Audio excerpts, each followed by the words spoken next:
જય માતાજી મિત્રો, શું તમે જાણો છો કે ચોટીલામાં મા ચામુંડાના 3 અલગ અલગ મંદિરો આવેલા છે અને આ ત્રણેયમાંથી સૌથી જૂનું અને અસલી ચમત્કારી મંદિર કયું છે? ચાલો જાણીએ આજના વિડીયોમાં। પહેલું મંદિર સૌથી જૂનું ડુંગરની ટોચ પર આવેલું આ મુખ્ય મંદિર સૌથી પૌરાણિક છે। અહીં બિરાજમાન માતાજીની મૂર્તિ સ્વયંભૂ પ્રગટ થયેલી છે। પૌરાણિક કથા મુજબ ચંડ અને મૂંડ રાક્ષસોનો નાશ કર્યા પછી માતાજી અહીં સ્થિર થયા હતા। આ સ્થાનક સેંકડો વર્ષ જૂનું છે।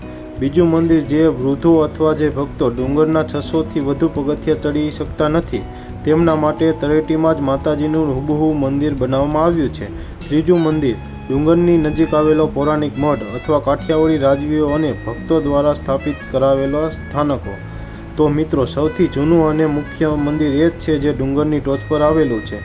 રાત્રે આ ડુંગર પર કોઈ રોકાઈ શકતું નથી કારણ કે મા ચામુંડા આજે પણ ત્યાં સાક્ષાત હાજર છે। કોમેન્ટમાં લખો જય ચામુંડામાં અને આ વિડીયો તમારા મિત્રો સાથે શેર કરો।